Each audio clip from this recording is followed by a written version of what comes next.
Bonjour mesdames et messieurs et bienvenue à votre émission estivale En toutes choses, votre émission où est-ce qu'on s'intéresse à une panoplie de sujets. Aujourd'hui, pour parler de musique et de parler de la musique chrétienne plus spécifiquement, j'ai la joie d'avoir avec moi, par l'entremise de Zoom, André Nadeau. Bonjour. Bonjour. André Nadeau, vous êtes auteur, compositeur, interprète. Vous jouez d'une panoplie d'instruments comme on peut voir derrière vous. J'aimerais que, vous êtes un musicien vraiment avec beaucoup de talent. Vous vous occupez du chant, de la musique, mais vous avez également une dimension spirituelle à votre engagement puisque comme musicien, vous vous engagez dans votre paroisse, mais également dans une panoplie d'autres engagements justement. Mais d'abord, commençons tout de suite pour mieux vous connaître. Parlez-nous de votre parcours musical. Quand avez-vous commencé à jouer de la musique? Oui, en fait, j'ai commencé sérieusement plus au secondaire. Donc, dans l'harmonie musicale de mon collège, je jouais du saxophone. Tout simplement. Donc, c'était un orchestre. Donc, ça a été mes premières initiations de musique avec un chef d'orchestre, avec tout la gang autour. Donc, j'ai vraiment aimé ce concept d'orchestration, d'ensemble. Donc, j'ai fait, oui, de la technique, de la musique, du chant, sans jamais vouloir faire vraiment un chanteur de moi, en fait. Mais c'est venu comme par la bande, sans trop y croire, jusqu'à un moment que là, j'avais fait un album, puis là, fallait faire quelques spectacles. Fallait rendre justice à cet album-là et à cette musique-là. Et là, c'est toute la dynamique de spectacle. Mais j'étais pas intimidé par la scène. Tu vois, j'étais plus intimidé quand j'étais au piano que quand je chantais. Quand je prenais le micro, tout d'un coup, on dirait que le stress s'en allait. J'étais beaucoup plus stressé à l'instrument que au chant, même si ma voix avait vraiment besoin d'être travaillée. Et là, on parle de 2004, donc premier album 2004. Et par la suite, à travers l'exploration musicale, les collaborations, on a fait un deuxième album en 2007. J'étais rendu à Montréal à ce moment-là. Le premier album s'est fait à Québec, le deuxième à Montréal. Donc, inspiré par la ville de Montréal, par tout ce que je vivais là-bas de nouveau, la grande ville. Donc, j'ai créé le deuxième album de chansons. C'était pas des chansons chrétiennes à ce moment-là. C'était vraiment des chansons profanes, des chansons qui venaient du cœur, mais toujours inspiré, toujours il y avait de l'espoir, c'était toujours des chansons qui dégageaient de l'espoir positif. Ouais, exactement. Des fois, il y en a qui trouvaient que c'était vraiment positif, pas mal high, mais c'était l'esprit que j'avais à ce moment-là. J'ai toujours cru en Dieu, tu vois, même si pendant un certain temps, j'ai arrêté d'aller à la messe régulièrement, mais Dieu m'a toujours habité à travers les chansons, puis j'avais toujours à essayer de ramener quelque chose de lumineux à travers des souffrances, à travers des choses que j'avais vécues, des souffrances que tout le monde vive, en fait, des peines d'amour, des réconciliations, etc. Donc, j'ai toujours voulu voir un espoir. J'ai toujours vu un espoir. En fait, Dieu a toujours été là pour moi à travers les épreuves. Donc, c'est ça. Donc, la musique, pour moi, ça m'habite depuis longtemps. Le chant, ça fait depuis l'âge de 30 ans. Maintenant, j'ai 47. Ça peut-être paraît pas, mais ça fait quand même plusieurs années que je fais des projets de musique, que je chante. Et là, j'avais fait un arrêt parce qu'en 2010, après un séjour à Paris d'1 an avec mon deuxième album, on avait fait aussi un spectacle à la Place des Arts de Montréal, dans la 5e salle.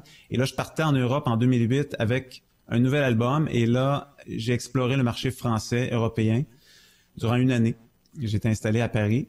Et j'ai pu vraiment découvrir la culture française, qui on est comme Québécois, comme Canadiens versus la France, les Français. Et vraiment, ça a été une année enrichissante. Et là, quand je suis revenu en 2009, là, bon, on voulait avoir des enfants. J'étais marié à ce moment-là et on souhaitait construire une famille. Donc là, il y a eu un arrêt de chansons, en fait, profanes pendant à peu près 10 ans, presque. De 2009 à 2019. Mais Donc, durant ce moment-là, il s'est passé plein de choses. Exactement, on va pouvoir en parler puisque cet engagement, tu le vis d'une manière vraiment musicale à l'intérieur d'un engagement pour l'Église, mais peut-être avant de commencer, comment ça se manifeste au pratico-pratique aujourd'hui, puis durant ces 10 années là, qu'on est sur le point de connaître. Parlez-nous un peu de justement cheminement de foi. Tu as déjà mentionné que, j'imagine que comme tous les Québécois, une culture catholique et tout ça, mais peut-être tu t'es réapproprié ta foi à l'âge adulte. Parle-nous un peu de ton engagement, de ton cheminement de foi. De l'âge de 18 ans à peu près presque 30 ans, j'allais peu à l'église. Jusqu'à 18 ans, j'allais à tous les fins de semaine, tous les messes dominicales avec mes parents.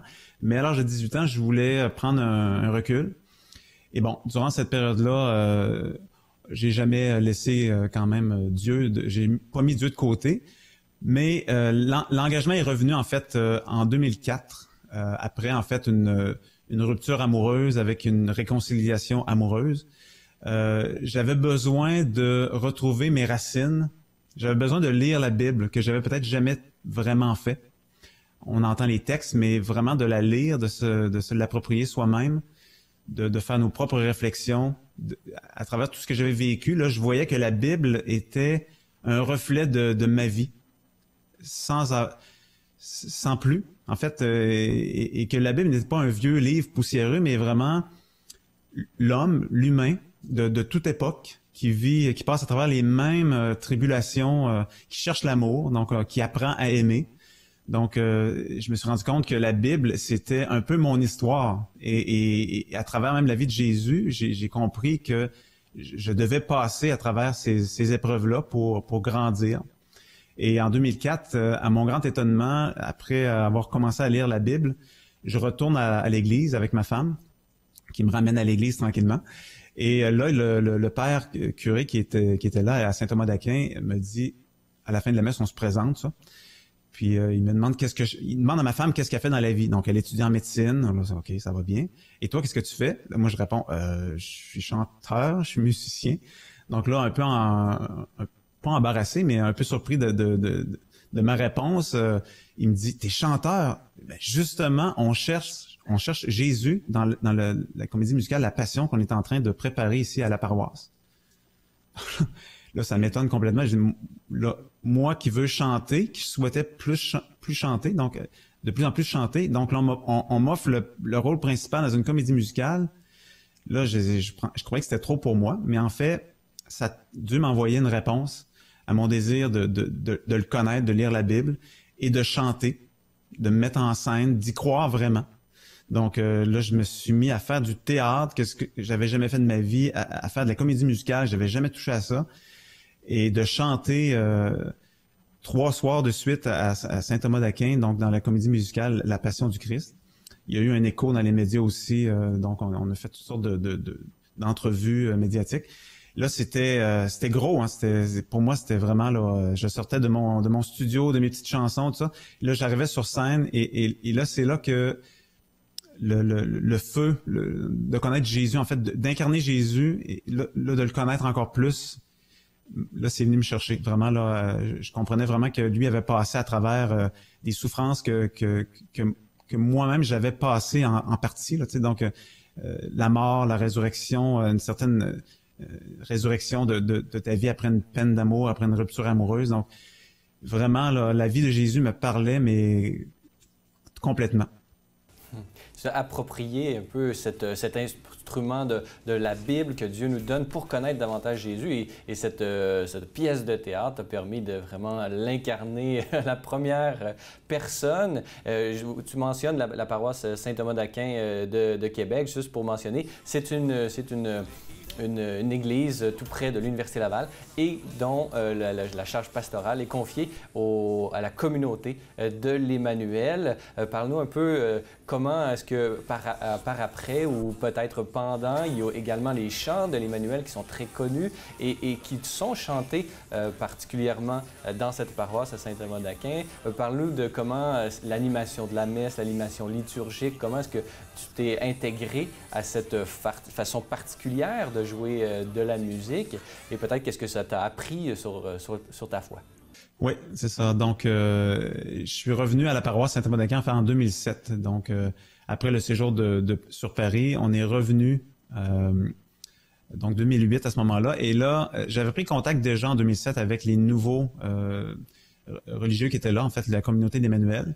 Et on avait commencé en 2007 à faire une messe des jeunes un soir, un dimanche soir. On était dans le chœur tellement qu'on était peu nombreux. On était une trentaine de jeunes avec quelques instruments de musique et on a fait des premières messes comme ça, un dimanche soir. Ça a commencé comme ça en 2007. Et donc, quand je suis revenu fin 2008, après une année à Paris, là, on m'a demandé de venir aider. Parce que musicalement aussi, techniquement, etc., on avait besoin de peut-être un chef d'orchestre.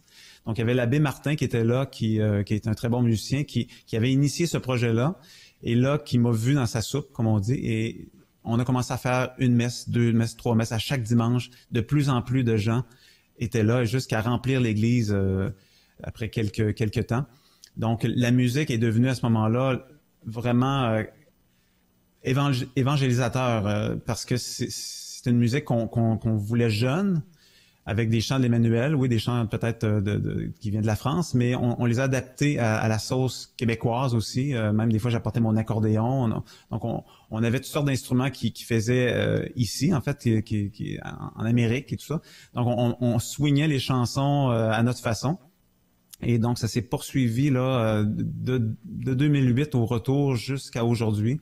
À chaque dimanche, il y a des jeunes qui animent la messe des jeunes et ça attire beaucoup. Et je crois que la musique est un des facteurs déterminants aussi à travers. Il y a les homélies, évidemment, là, et l'appel des jeunes d'adhérer au Christ, mais il y a vraiment aussi les gens qui font que la célébration est animée. Les homélies sont consistants, on apprend des choses à chaque fois, on a des prêtres qui viennent nous chercher à chaque fois. Il y a toujours quelque chose qui vient nous chercher. Et la musique vraiment porte toute la célébration, elle lui donne vraiment une dynamique propre et très jeune, comme vous l'avez mentionné, puisqu'il s'agissait dans votre engagement au tout départ de cette messe des jeunes. Je sais, nos téléspectateurs, j'imagine qu'ils meurent d'envie de pouvoir vous entendre chanter. Et donc, on va prendre quelques instants pour aller voir la chanson « Comme tu es beau » d'André Nadeau. Tu es né dans un noble pays, tu as grandi en cherchant la vie, tu as connu la gloire, le mépris, tu as vaincu la mort et aujourd'hui, quelle que soit la couleur de la peau, par-delà les frontières et les mots, tu es ici pour nous rappeler que l'humain peut changer. Suivant ta voix, comme tu es beau, toi qui arrives, sous les rameaux tu franchis la rive, dans ton créneau, qu'importe ta chemise, comme tu es beau, toi qui attire, transforme et ravive un monde nouveau.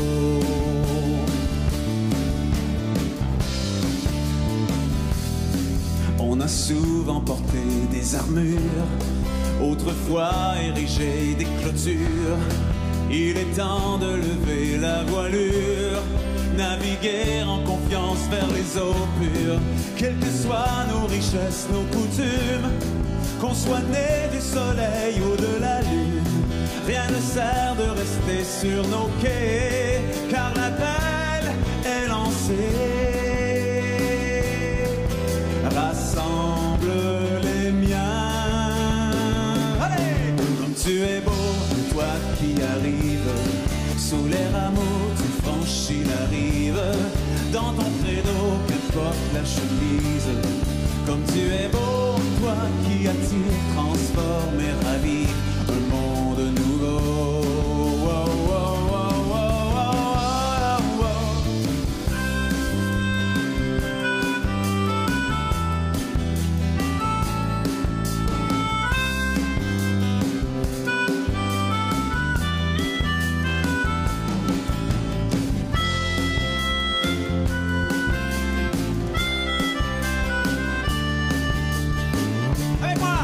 Tu es beau, Toi qui arrives sous les rameaux, tu franchis la rive dans ton credo, qu'importe la chemise, comme tu es beau. Toi qui attire, transforme et ravive un monde nouveau. Avec moi, comme tu es beau. Toi qui arrives sous les rameaux, tu franchis la rive dans ton credo. Qu'importe la chemise, comme tu es beau. Toi qui attire, transforme et ravive un monde nouveau. Ouais, tu es beau.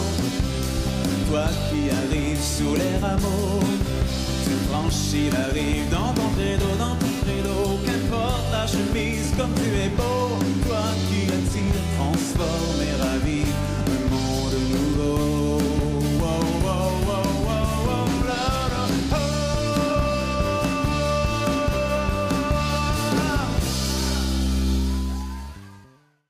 Nous sommes toujours en compagnie d'André Nadeau, cet auteur, compositeur, interprète qui vraiment se dédie et s'engage dans l'Église au nom de sa foi en utilisant ces talents, devrais-je dire, qu'il a à la musique. Et tout de suite, avant d'avoir vu ce magnifique clip de cette chanson « Comme tu es beau », on parlait justement ou on commençait à parler de votre vision de la musique dans cette œuvre d'évangélisation et dans cette œuvre de foi, comment elle réussit à porter vraiment les célébrations liturgiques, par exemple. Parlez-nous de votre vision. Là. Quel est selon vous le rôle des arts en général et de la musique en particulier dans l'évangélisation et dans la mission de l'Église aujourd'hui? Oui, donc c'est une grande question, mais moi, en tant que musicien, en tant qu'aimant de la musique, on sait depuis toujours que la musique, ça rassemble. C'est fait pour rassembler. Je crois que Dieu l'a créé, cette musique-là, pour rassembler les gens ensemble, les peuples, à travers les langues. La musique traverse les langues. Donc, la musique est là pour nous faire chanter aussi. Quand on chante, comme on dit, on prie deux fois. Notre âme souhaite chanter. Il y en a on est gêné de chanter, mais la musique appelle la danse, appelle le chant. Donc, la musique est vraiment, je crois, le moteur, l'intermédiaire même entre notre âme et notre vie sur Terre. Les chansons aussi à travers donc tout ce qu'on raconte et qu'on chante. C'est vraiment d'incarner un peu du divin. Donc, la musique et le chant, pour moi, c'est vraiment ça. Donc, dans une célébration, c'est hyper important. Et dans cette paroisse de Saint-Thomas d'Aquin, j'ai senti rapidement qu'on souhaitait que la musique soit de l'avant. Vraiment, là, que ça soit jeune.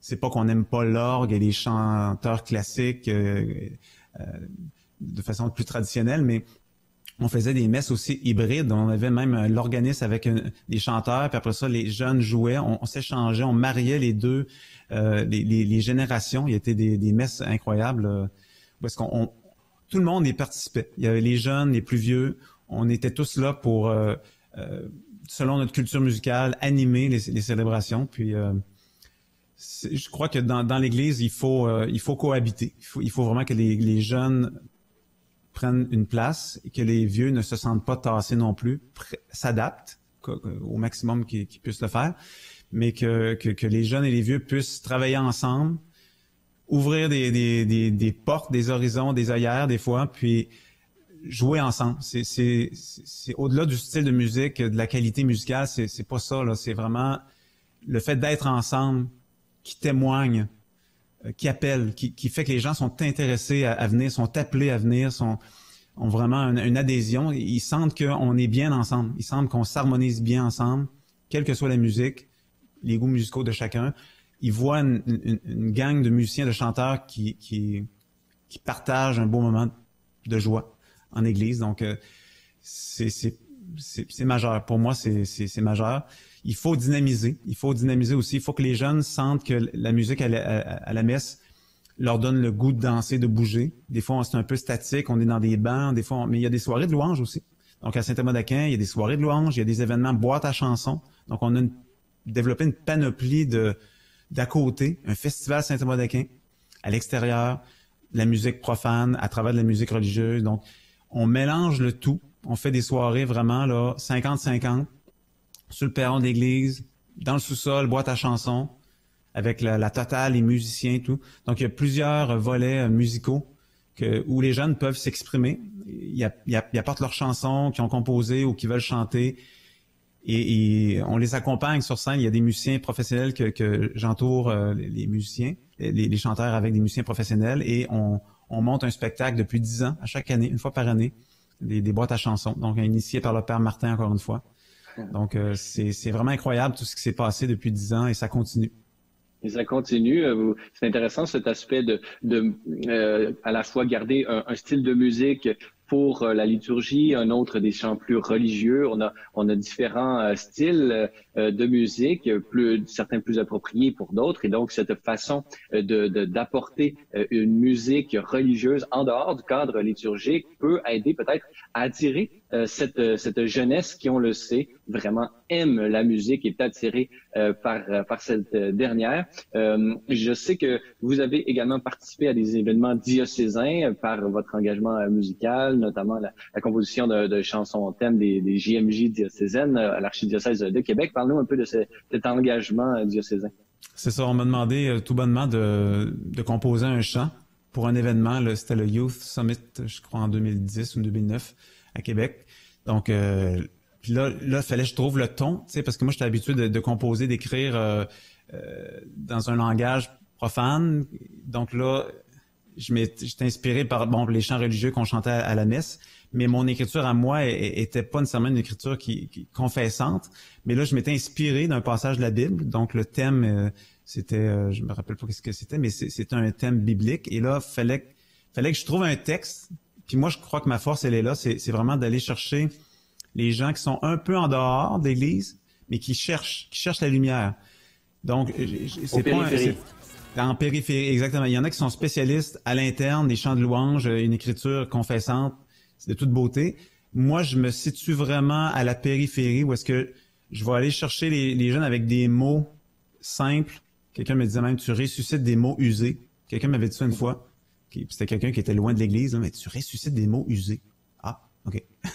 Fait que tu sais, c'est pas compliqué, mais le message chrétien passe. Le message chrétien est là, la lumière est là. Donc, quelqu'un qui cherche la lumière, il va se sentir appelé, puis il se fera pas non plus bombarder des fois de termes ou de Jésus ou d'Alléluia quand il est pas prêt, tu sais. Donc, on est sur la limite, puis le pas et la personne qui écoute, c'est à lui de franchir le pas. Mais on parle de Jésus, on parle de Dieu. Donc, mon écriture se rapproche tranquillement de ça, en périphérie. Donc, j'ai fait deux chants thèmes. On m'a demandé souvent d'animer aussi des soirées mi-louanges. Donc, je faisais une partie plus pop avec des chants même québécois, donc des interprétations, de mes chants aussi. Et on a même invité un chanteur français une fois à venir, Grégory de Turpin, qui venait pour une des premières fois, je crois, au Québec à ce moment-là. On a fait un spectacle conjoint à travers une petite tournée au Québec. Il est revenu dans la même année faire une autre mini-tournée. Puis là, il arrête pas de revenir tellement il a aimé ça, venir au Québec. Donc, on est encore en contact de temps à autre. Et lui aussi a fait vraiment un virage dans sa vie, un peu comme moi. En fait, lui encore plus, parce que lui a vraiment plongé dans les chants chrétiens et tout ça. Moi, je suis resté en périphérie, mais j'ai aucun blocage à chanter des chants plus religieux à la demande. Le Festival de la Bible de Québec m'avait demandé une fois de faire un concert, justement, mitoyen entre des chants à moi, des chants québécois et des chants religieux. Donc là, je suis allé éplucher dans le répertoire d'Emmanuel des chants que je connaissais, puis on a monté un répertoire pour animer une soirée dans un univers catholique, mais ça bougeait. Il y avait des chansons chrétiennes, de mes chansons aussi, des chansons pop québécoises, donc mais toujours lumineuses. Mon choix des chansons pop québécoises est très particulier. Je choisis pas n'importe quelle chanson. Tu sais, donc il y a des très bons auteurs québécois, puis je vais chercher des textes qui jeunes, mais qui marchent avec l'esprit de mes spectacles. Justement, parle-nous, on le sait, les spectacles sont arrêtés malheureusement pour l'instant, mais tes projets, peut-être jusqu'à Noël, on peut évidemment t'entendre la paroisse Saint-Thomas d'Aquin à la messe du dimanche, comme on en a parlé durant cette entrevue, mais également, peux-tu nous parler, est-ce que tu as des albums qui sont sur le point de sortir, des nouvelles chansons, et peux-tu nous parler un peu de tes projets là, à venir? Oui, c'est ça. Concrètement, donc, après 10 ans d'arrêt d'albums profanes, j'ai décidé de ressortir avec le COVID qui est arrivé. En fait, j'ai ressorti en fait une chanson que j'avais produite en 2002, c'est mon premier album. J'ai refait le texte, inspiré de l'événement des réfugiés syriens qui m'avait touché vraiment avec le petit Alan Kurdi qu'on avait retrouvé mort sur une plage en Turquie. J'avais écrit un texte en 2015, je l'avais chanté avec ma voix de 2015, donc avec la musique de 2002. Donc j'ai refait un nouveau texte avec ma voix de 2015. J'ai ressorti cet extrait-là qui était sur la tablette depuis presque 5 ans. Et là, je me suis dit, il faut que les gens entendent. Pourquoi je devrais garder ça plus longtemps sur les tablettes? J'adore cette musique. Le texte et l'histoire a toujours été... c'est une histoire justement qui vient chercher aussi le film de Tom Hanks, là, Seul au monde, un homme qui se retrouve sur une île déserte, qui perd tout. Donc là, on se retrouvait dans le COVID. Tout le monde a un peu perdu le nord. C'est un avenir incertain qui s'en va vers nous. Donc, tout le monde est sorti un peu de sa vie, se retrouve un peu seul au monde et cherche la lumière. Cherche comment il va s'en sortir, comment on va revenir dans notre monde, comment on va se réinventer, revivre de tout ça. Donc, je trouvais que de sortir cet extrait-là à ce moment-ci, c'était parfait. J'étais prêt à assumer ce texte-là parce que le texte est assez incroyable. Tu sais, au niveau je me suis décensuré quand même pas mal, puis j'ai pas eu peur des mots. C'est une histoire qui peut être très, très poignante, mais c'est une histoire vécue. Donc, c'est un drame humain. C'est un drame humain, mais qui ouvre vers le pardon, la miséricorde, l'espoir. Alors, peux-tu nous présenter justement cette chanson? Où est-ce qu'on peut se la procurer et peut-être tes albums précédents si on veut en connaître davantage sur toi, André Nadeau? Peux-tu nous dire un peu comment entrer en communication ou site web? Comment est-ce qu'on entre en contact avec André Nadeau? Oui, donc c'est ça. C'est un extrait qui s'appelle Seul au monde qu'on peut trouver sur toutes les plateformes Spotify, Apple Music, etc. La chanson est partout. YouTube. J'ai mon site web, ma page Facebook. Donc, le site web, c'est sur Music Glue. Peut-être que je vous communiquerai l'adresse. Music Glue André Nadeau. Sur Facebook, André Nadeau chanteur. Instagram, André Nadeau chanteur. YouTube. Donc, André Nadeau. Cherchez André Nadeau, vous allez le trouver assez rapidement, chanteur. Donc, c'est un extrait qu'on retrouve partout. Et c'est mon le début d'un 3e album éventuellement donc j'ai fait 2 premiers albums que vous pouvez retrouver sur le site Music Glue. Et cette chanson-là se retrouve la première fois sur Spotify. Donc c'est la seule musique présentement qui se retrouve de moi sur Spotify. Donc je me suis un peu réconcilié avec ce monde de Spotify qui prend toute la place. Donc, mais je crois qu'il faut mettre un peu de sel, des fois, comme on dit, du sable dans l'engrenage, un peu de sel dans l'engrenage, dans ce monde qui nous distrait de toutes sortes de façons. Mais je me dis, si on est là, il faut être là. Et en tant que chrétien, il faut proposer. Si quelqu'un cherche, il va trouver. Donc, je me dis, je vais mettre mon grain de sel dans l'univers Spotify. Si quelqu'un cherche la lumière, il va trouver cette chanson-là, c'est certain. Très bien. Alors, et évidemment, sur ces différentes pages, sur votre page Facebook ainsi que votre page Internet, on peut entrer en contact avec vous si jamais on peut organiser des spectacles. Vous serez disponible, André Nadeau, pour participer et organiser des spectacles de louanges et même de l'animation liturgique et pour les jeunes. Comme vous l'avez mentionné durant cette super belle entrevue, André Nadeau, c'était vraiment un plaisir de pouvoir vous parler de votre engagement, parler de votre rayonnement et comment la musique a vraiment est incarnée dans votre vie, comment elle est un instrument pour l'évangélisation aux périphéries, comme le veut le pape François. Alors, André Nadeau, merci beaucoup d'avoir été avec nous aujourd'hui. Merci Francis, merci à tous. Voilà, c'est tout pour aujourd'hui. N'hésitez pas, si vous avez des questions ou commentaires, vous pouvez m'écrire à l'adresse qui apparaît à l'écran. Notez que vous trouverez l'ensemble de nos émissions sur notre site internet au www.cllumière.tv.org ainsi que sur nos plateformes de médias sociaux, YouTube, Facebook, Twitter et même Instagram. Revenez-nous la semaine prochaine pour une autre émission dans toutes choses.